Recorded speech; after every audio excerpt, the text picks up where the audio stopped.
kebun-kebun kelapa sawit kita di mana-mana itu aset negara, dan saya kira ke depan kita juga harus tambah tanam kelapa sawit. Nggak usah takut apa itu katanya apa,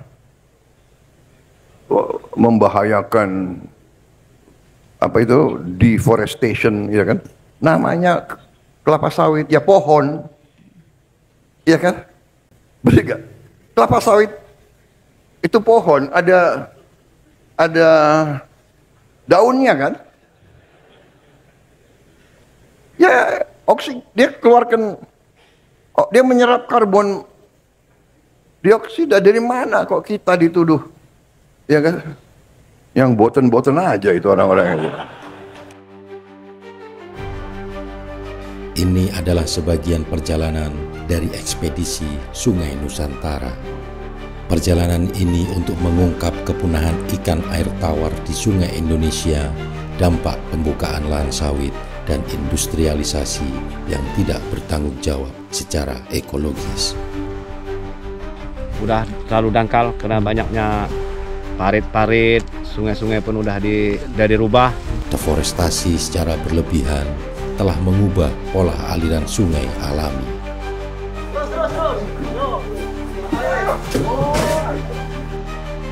Ikan-ikan, biota-biota di sungai hilang, punah, yang bisa berdampak pada masa depan generasi-generasi kita.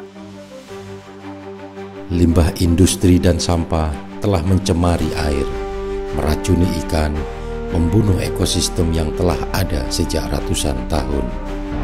5 kilo aja bang, 5 kilo patin air tawar, musi. Di banyak tempat, perjuangan untuk memulihkan habitat ikan lokal terus dilakukan. Pencemaran dilawan untuk menjaga sungai agar tetap hidup. Menjaga sungai ini agar ditangkap dengan cara-cara yang ramah lingkungan. Karena yang paling merusak itu alat tangkap yang tidak ramah lingkungan. Yang paling merusak populasi ikan di sungai. Hilangnya ikan lokal bukan sekedar hilangnya spesies, namun identitas budaya, tradisi, dan keseimbangan ekosistem ikut menghilang.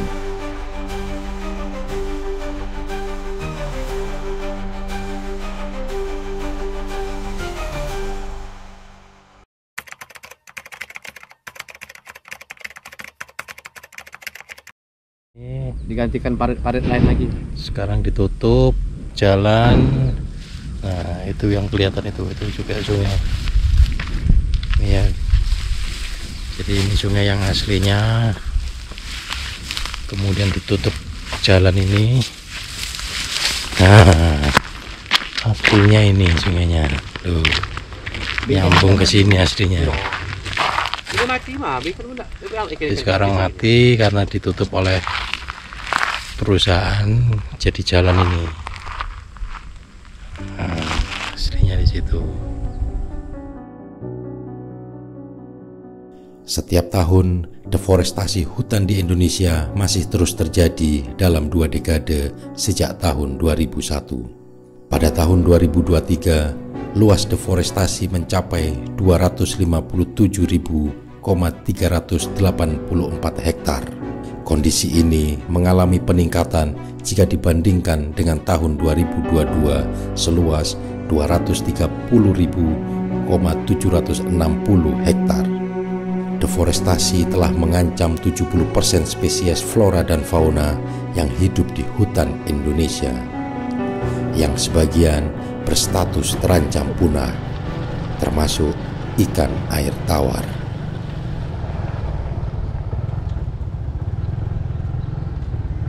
Di perjalanan ekspedisi Sungai Nusantara kali ini, kami menyusuri kawasan konsesi perkebunan sawit yang berada di Kabupaten Ketapang, Kalimantan Barat. Di lokasi ini, kami menemukan aliran sungai yang berubah karena dialihkan, ditutup, bahkan dikeringkan. Diganti dengan parit-parit dan jalur transportasi perkebunan yang berdampak terhadap populasi ikan.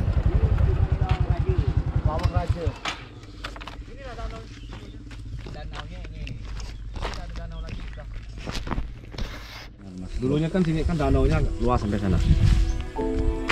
Kalau udah mulai airnya turun gini, ikannya ngumpul di danau udah inilah. Orang ramai di sini. Ya ramai nyari ikannya di sini. Karena adanya perusahaan ini tadi, karena sungainya udah diluruskan, parit danaunya pun dikeruk, didalamkan, jadi yang lainnya ketimbun, danaunya menghilang. Iya, yang lainnya jadi airnya turun semua kan? Ya turun semua, nimbunnya di danau ini. Aktivitas perkebunan sawit yang tidak ramah lingkungan telah berdampak buruk secara ekologis dan juga perubahan iklim, bahkan loss biodiversity. Ikan apa dulu yang banyak di sini, Bang? Ya semua perhitungan, semua jenis ikan lah ada di sini. Apa contohnya? Dari ikan toman, baung, lais, ikan biawan, ikan tapah. Yang paling utama itu ikan tapah sini yang paling banyak. Setiap tahun itu ada momen yang kalau kami di sini nyebutnya tapahnya. Itu berapa ribu ekor itu naik dari Sungai Pawannya masuk sini. Tapahnya itu dia memijah telur. Itu kan Naik ke atas ya. naik ke atas dia ke tempat yang dangkal. Untuk dia mijah itu ramai, itu luar biasa lah pokoknya ikannya. Cuman sekarang ini udah berapa tahun ini nggak pernah ditemukan lagi semenjak sungai ini udah dirubah, sungai ini udah dirusak, bukan alam lagi lah jelasnya. Udah dialih fungsikan. Peta ini menunjukkan pada tahun 2009 Sungai Pawan masih mengalir secara alami. Perusahaan sawit kemudian mengubah pola aliran sungai tersebut. Keanekaragaman hayati terus menurun, terutama di ekosistem air tawar. Lahan basah seperti rawa, danau, sungai, dan kolam telah kehilangan 35% luasannya di tahun 1970 dan 2015. Dengan kecepatan hilang 3 kali lebih cepat dibandingkan luasan hutan.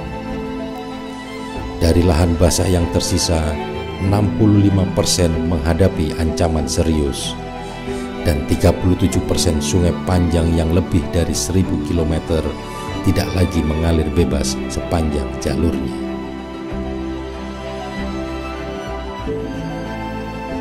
Dari data IUCN, 25% dari seluruh spesies ikan air tawar berada dalam ancaman kepunahan dan 4.294 spesies dari 23.496 hewan air tawar masuk dalam daftar merah IUCN atau berada pada risiko kepunahan yang tinggi. Berdasarkan keputusan Menteri Kelautan dan Perikanan nomor 1 tahun 2021, sejumlah ikan telah secara resmi masuk dalam daftar spesies yang terancam punah dan perlu dilindungi.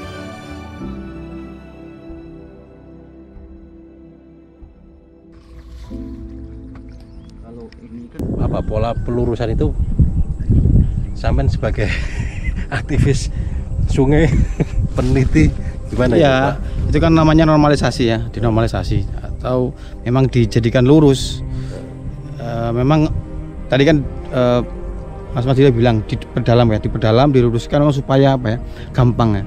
Karena air ini dimanfaatkan untuk apa? Perusahaan untuk parit-parit itu. Tapi memang itu menguntungkan perusahaan karena air akan apa ya, cepat turun. Tapi di lain sisi ini merubah bentang alam, jadi merubah ekosistem yang sudah ada. Ya tadi ada semacam apa jalur migrasi jadi berubah. Kemudian sungainya berkelok-kelok itu kan menjadi tempat tinggal ikan di situ. Sekarang jadi hilang gitu. Jadi memang keuntungan ekonomi satu sisi, tapi di sisi lain kerugian secara ekologi dan itu juga menghilangkan budaya masyarakat. Kok juga? Ya no lah.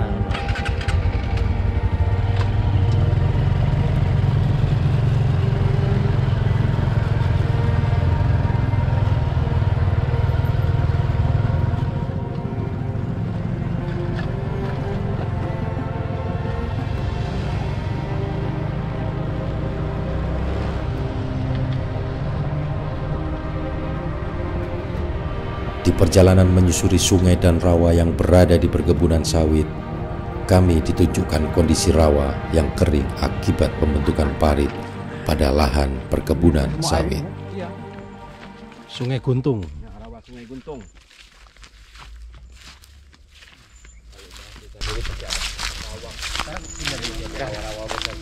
Sekarang kita tidak kakao. Karena udah rusak semua di deportasi.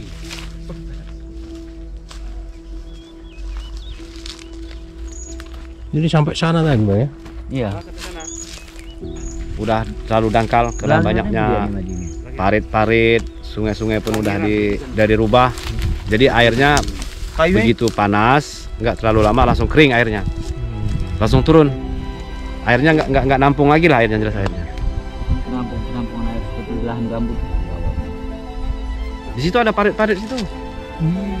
Parit-parit kan itu. Ekspansi perkebunan sawit di Pulau Kalimantan bukan hanya telah mengubah bentang alam, akan tetapi mengancam sumber air di tengah hutan yang merupakan habitat ikan lokal dan endemik. Nangatayap. Nangatayap. Di Nangatayap, Kecamatan Nangatayap, Kabupaten Ketapang. Kelik ini, Sungai Kelik. Di Sungai Kelik ini, jadi memang ini ada proses pengeringan lahan ya. Ini pengeringan rawa ya. Rawa dikeringkan, terus kemudian bisa ditanamin sawit sampingnya. Iya. Akhirnya sawit masuk. Padahal ini merupakan tempat keanekaragaman hayati ikan ya, beragam jenis ikan ya, ikan tapa, baung. Ya, macam-macam jenis ikan. Beragam jenis ikan ada di sini. Jadi ada masa tertentu, ada musim tertentu yang kemudian ikan bermigrasi ya dari Sungai Pawan masuk ke rawa-rawa ini untuk berbiak, untuk menaruh telur gitu ya. Iya, betul. Kemudian orang beramai-ramai melakukan kegiatan penangkapan ikan, terus kemudian tiba-tiba 5 tahun terakhir ada aktivitas sawit, kemudian ini jadi kering ya.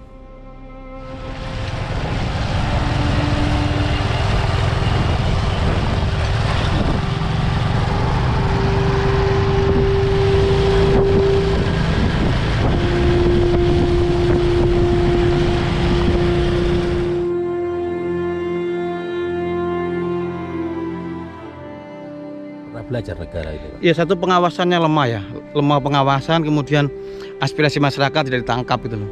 Jadi kan banyak kan orang yang mengeluhkan ini di rapat desa, saya rasa tadi ada pertemuan kecamatan, tapi ini nggak diperhatikan menjadi sebuah masukan gitu. Malah kemudian yang disalahkan adalah masyarakat yang nyetrum tadi kan. Jadi kepunahan ikan itu bukan karena nyetrum yang terbesar ya, tapi karena seperti ini pengawasan lemah. Kemudian juga kalau kita bicara tentang negara punya perhatian pada hutan dan gambut ya, buktinya ya ini tidak ada instrumen atau strategi yang bisa mengawasi bagaimana perilaku pembukaan sawit gitu. Jadi saya rasa ini memang satu pengawasannya lemah dan itu ditutupi oleh prioritas negara yang pada hanya mengejar pertumbuhan ekonomi gitu. Jadi selalu saja kemudian pertumbuhan ekonomi menjadi panglimanya dan kemudian mengorbankan lingkungan hidup, keanekaragaman hayati dan kepentingan masyarakat. Dan yang terpenting adalah budaya. Ada budaya yang hilang, kemudian ada perilaku masyarakat yang interaksi dengan sungai itu menjadi hilang gitu. Untuk mengetahui penyebab kepunahan ikan di Indonesia, kami pun mengunjungi salah satu dosen perikanan di Universitas Airlangga Surabaya yang banyak melakukan penelitian tentang ikan lokal di Indonesia, termasuk dampak deforestasi bagi populasi ikan. Faktor yang mempercepat proses kepunahan itu. Kalau ditaruh ke hulunya ya jelas deforestasi. Deforestasi? Iya. Dulu apa hubungannya Pak? Kalau kan kaitannya dengan air kan Pak. Deforestasi itu kan ketika hutan berubah, kimia air kan berubah. Nah, ikan yang nggak bisa bertahan dengan perubahan kimia itu kan hilang. Itu kimia alami atau kimia yang dipakai oleh ya kimia masyarakat? Natural karena berubah komposisinya. Misalnya di atas sudah jadi pertanian, otomatis pH air berubah. Nah, ikan yang nggak bisa bertahan. Ini istrinya terlalu penting. Kali ikannya di rumah kurang stok ikannya. Jadi ikan yang tidak survive dengan perubahan lingkungan itu. Nah, itu pertama yang jelas deforestasi. Yang kedua deforestasi ini artinya kita nggak mikir kemana. Kita mikirnya itu kan pencemaran industri, pencemaran domestik. Ternyata sampean bilang tadi deforestasi kan belum ada di. Ya, deforestasi. Iya. Kalau itu yang nggak kelihatan, tapi yang kelihatan ya jelas pencemaran jelas. Sampah segala macam, sama ya kehadiran satwa invasif itu akibat adalah konsekuensi dari naiknya kebutuhan pangan. Saat ini Jumlah air tawar di permukaan bumi hanya mencakup 1% untuk menopang hampir 10% dari seluruh keanekaragaman hayati dunia. Sayangnya, ekosistem air tawar merupakan salah satu yang paling terancam akibat aktivitas manusia. Dalam kurun 50 tahun terakhir, keanekaragaman hayati air tawar mengalami penurunan yang jauh lebih cepat jika dibandingkan dengan ekosistem darat dan laut. Spesies air tawar seperti ikan, amfibi, moluska, dan krustasea menghadapi ancaman yang terus meningkat, serta banyak spesies yang sudah mendekati kepunahan.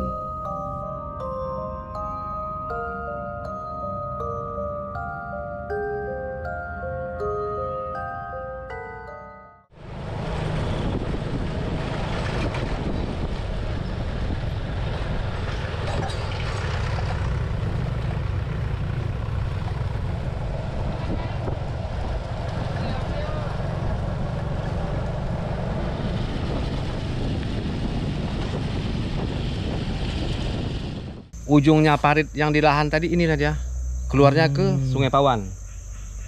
Dan ini buatan ini ya? Ya, buatan. Jadi disudet gitu ya? Nah, disedot airnya supaya kering yang di lahan tadi. Entah keluarnya airnya campur pupuk, campur racun apa, kita nggak tahu lah. Yang jelasnya air dari kebun tadi keluarnya sini.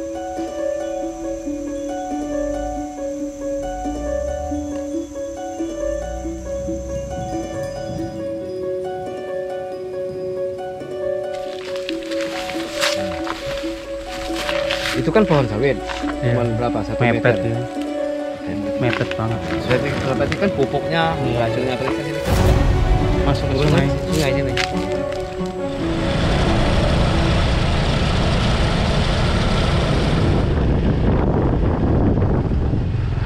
Parit Mas ya? Iya, parit. Bisa. Bisa.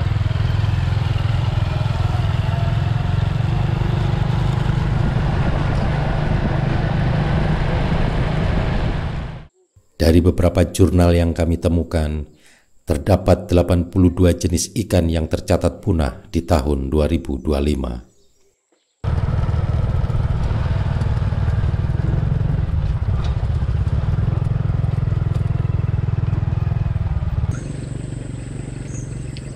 Kalau ini kan sama dengan Sungai Karagintang itu ditutup.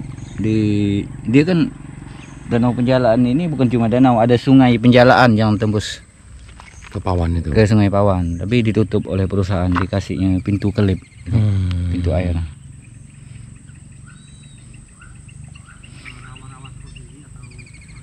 Dan pintu air ini kan air cuma bisa keluar tapi tidak bisa masuk. Otomatis ikan pun kan tidak bisa masuk, ikan dari Sungai Pawan. Padahal ini harusnya jadi tempat pemijahan ya. Orang-orang ini kan yang banyak ikannya ini.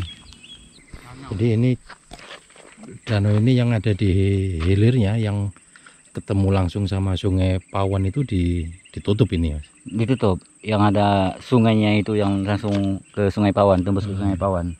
Sungai penjalaannya. Sungai penjalaannya ya. Jadi ini ada danaunya dan ada sungainya itu ya. Iya. Penjalaan.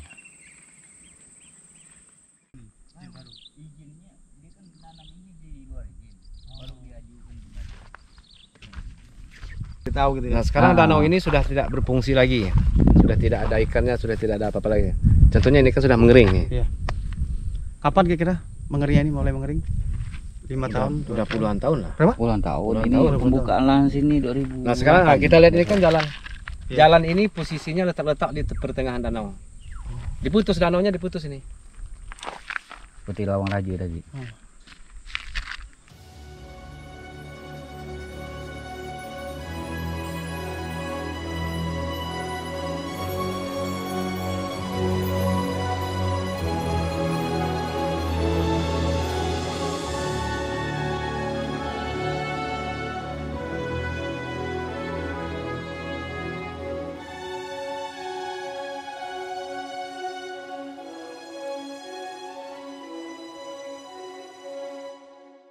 Perkebunan sawit telah mengubah pola aliran sungai dengan menutup sungai-sungai kecil untuk dijadikan akses perkebunan. Dampaknya, ikan di Sungai Pawan kehilangan jalur migrasi dan tempat pemijahan telur. Jika dibiarkan, kepunahan ikan tidak bisa dihindari. Di Pulau Jawa, kematian ikan massal terjadi secara masif. Kalau di Jawa, Mas, lebih gampang menyemburkan ikan yang sudah punah daripada yang masih ada. 24% ikan di perairan tawar kita di Indonesia telah terancam punah. Penyebab utamanya bukan lagi perkebunan sawit, tetapi limbah industri yang dibuang langsung ke sungai tanpa pengolahan yang baik. Sungai yang seharusnya menjadi sumber kehidupan justru berubah menjadi kuburan bagi ikan.